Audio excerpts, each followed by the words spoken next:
Good morning, guys. Welcome back to another video with me. If you're new here, my name is Amy and I have been on a weight loss journey for the last couple of years following the Starch Solution and using the principles of calorie density. I want to show you what I'm eating every single day as a busy mum and how I make this lifestyle work for me when life is crazy, when things don't go according to plan, how I still make massive portions of delicious food every single day in order to get and stay lean. So I have a very exciting day today and a tricky day because Romy's not feeling very well. She was up most of the night with a really naughty fever, and she also wasn't able to feed because her nose was totally blocked, so she was getting so frustrated. So I've just popped her in a bath to have a nice little scrub, sort her nose out, and now she's finally had a feed, and that's such a lovely feeling. It's always horrible when your little ones aren't feeling well and there's just nothing you can do about it, especially when they're so small and you just can't explain it to them properly. But anyway, now that she's feeling a little bit better, we are going to have a very exciting day because my sister-in-law is here with us. She's in the kitchen and we are cooking up an Indian storm today, and Romy is very excited. I am having the most delicious breakfast and I want to take you through and I want to show you everything that I'm about to eat because it is so vibrant and so magical and so much volume that I am just going to be so satisfied on every level. Weight loss does not have to be boring tiny portions of food. It can be massive gigantic feasts every single meal, every single day. For those of you who don't know, my sister-in-law is helping me write an Indian cookbook. She's from India. We went shopping yesterday and bought loads and loads of good stuff. So I'm starting the morning with some steamed plantain, loads of mangoes, loads of watermelon, and loads of veggies, and I'm just excited. I'm over the moon. We made loads of stuff yesterday and we're going to have that as well. And so basically today is a day of me eating loads of Indian food, and who doesn't want that? So I just wanted to do an intro in here because in there it's super noisy. So let's go through to the madness and I'll show you what we got going on. The other thing I want to say is, for those of you who don't know why on earth I'm writing an Indian cookbook, it may seem like a strange leap for me to do something like that. However, I grew up in India. I spent about 7 or 8 years living in India as a teenager. That's where I grew up. And so it's very nostalgic for me. I love the food, and the food is so fantastic. Obviously, so much of it is vegetarian, but they use so much oil and ghee in absolutely everything that it's not fantastic for your health a lot of the time. The underlying foods are, but the things that they use to cook it with is not. So I'm really wanting to make an oil-free, super healthy, for maximum weight loss vegan Indian cookbook that means that everybody can enjoy it and regain their health and be lean at the same time, because you can still have all those incredible Indian flavors without having all of the fat and the oil and stuff that goes with it. So that was kind of my goal. I love Indian food. I'm obsessed with it, and yeah, so I want everyone to be as well. So let me take you through and I'll show you what is going on today. So Sniggs over here has been very busy. She's been chopping loads of stuff and she is cooking up a vegetable feast. We've got carrots and green beans going on in here. Other stuff as well. Onions, tomatoes, garlic. Just half an onion and 2 cloves of garlic. Oh, fantastic. We're keeping it simple, but we're wanting to really prioritize doing some amazing veggie dishes alongside the starches, because sometimes that's an element that is sorely missed, and obviously you guys know that veggies are so important when you're on your weight loss journey. So we have also steamed up a bunch of these amazing plantains, and I've just started nibbling on one and it's so incredible. We are going to be toasting up some of this coconut and like sprinkling it on the top. You could do a little maple syrup, but this, I've never had it before. It's blowing my mind. It's incredible. Well, that actually it tastes like cake. It's so It actually tastes like cake. Do you want some? Yes, please. Oh my gosh, that's actually amazing. I love it. This is so much. I wish we bought more. You would like some.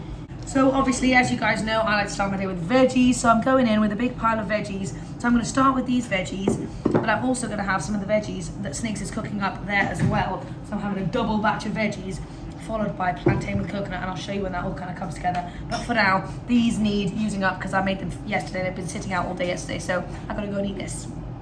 Okay, I have to show you what Sniggs has cooked up because it is to die for. Okay, so we've got the steamed plantains going on.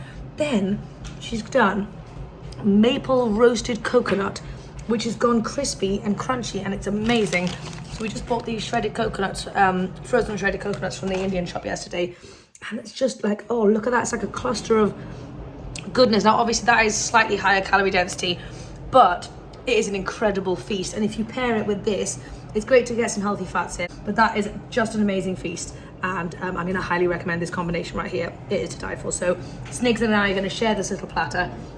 I've had my other veggies, and then these are the veggies that we're going to be tucking into in a second. I'm very excited about it. Okay, we have so much going on. I have eaten a mango and some slices of watermelon that I don't think I showed you.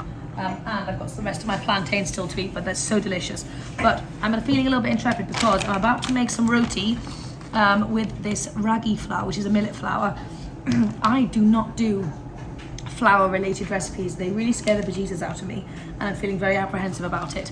Snigs also is not a fan, so we're going to do this together with moral support, but I'll let you know how they come out because we really wanted to do a fun whole food version of rotis. So anyway, we're going to do regulars, but I really want to try this one out, so I'll show you what it looks like in a second.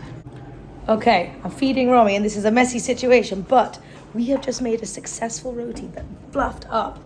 Look at that, made of millet flour. Oh my gosh, that looks amazing. That does look really amazing. Oh my gosh, I'm so excited to actually eat some. I can't believe I got fluffy. Look at that. So it's about 3 o'clock and we've got lots of different things on the go. We're about to do a mega photo shoot. We've got some cauliflower stuff going on over here. We've got loads of rotis. We've got some chickpea flour magic by Snigs. We've got some little potato-y goodness. But we can't eat anything yet because we haven't taken photos of it yet. So I've had an orange. I'm going to have this pear. And I've just been having a few sneaky mouthfuls of these veggies and a tiny bit of that rice as well. So it's kind of like a snacky day. But we're going to sit down and have a lovely meal in a little while once we've taken some photos. So anyway, for now, a pear. Oh, sweetie, that's so kind. Thank you, my love. We've just finished taking photos of these little potato kind of, what's it called? Oh, a nugget. Fritters, potato fritters. So we're just diving in, and we've got some incredible coconut chutney on the go, and this is amazing. We've just taken some more photos, so I'm doing some more eating. I have got loads of cabbage, peas, and then some leftover mushroom and different kind of peas from yesterday. So I'm just gonna have a big, this is like my veggie preload before dinner, really. So it has been a crazy, mad day in the kitchen. We've made so much good food. Everything has been so delicious, and it's been one of those weird days. Oh my gosh, I've got so much snot. Oh my God, is that snot? Oh no. Might be a snot and flour combination, who knows? Yeah, you know, one of those days where you just graze constantly throughout the day and you haven't had like a proper like lunchy thing. I did have some breakfast, obviously, but then I've just been snacking on bits of roti, loads. I've tried to prioritize having loads of fruit and loads of veggies. So I had pear, orange, had that big plate of veggies, and then, but yeah, little bits of rice and little bits of roti as we're tasting, as we're snacking, as we're going. So it's a weird day. On those days, it's really hard to know how hungry or full I am because I'm not even focusing on it because my brain's elsewhere and I'm surrounded by food all the time. So it's been a bit of a weird day, but we are going to be sitting down and having dinner once we've taken a few more photos. And what I'm going to do is just really try and load up on the veggies and focus on that. And then obviously have my starches, but try and make it really nice and veggie heavy because I have had quite a fair bit of like ricey roti snacking, but it's so delicious. The millet roti, the flavour is just incredible, so I'm really, really proud of that, and it's going to be such a lovely recipe. Anyhow, I'm going to jump in the bath really quickly by myself, yay, because it's been a very crazy day, and then I'll take you downstairs and I'll show you some more food. So we are just whipping up a little golden turmeric latte here, which we're going to enjoy, and I just fancied something different from tea, and I thought it would be quite fun. Beautiful. Okay, dinner is ready. We're finally eating. It's like nearly 8 o'clock. It's been a really crazy evening. We've been cleaning the kitchen and Romy's just been so unwell and just so clingy all day long, poor little sausage. So I basically had a baby attached to me all day. But anyway, I want to show you what I am eating because I'm so excited to dig into this because I haven't had I've had loads of different bits of food, but I haven't a plate full of food. So this is my plate for this evening. I have got loads and loads and loads of veggies and loads of starches. So I've got lovely black lentil dal, I've got some pilau rice, I've got some cauliflower, I've got some green beans going on and some tomato, and I'm probably gonna have some more. And so yeah, this is just such a gorgeous, incredible feast. My sister-in-law is so amazing. She's just such a great cook. So I'm so thankful that she's come here to make me food. Okay, I had a little bit more of the dal and the rice because the veggies were finished. But this is my pudding. It's the Kia, and it is so yummy. It's toasted pasta cooked in milk with like an infusion of flavors like nothing else, and everyone cannot get over. We've got my aunt and everyone over, and they just can't believe how yummy this is. So this is just like, oh, it's amazing.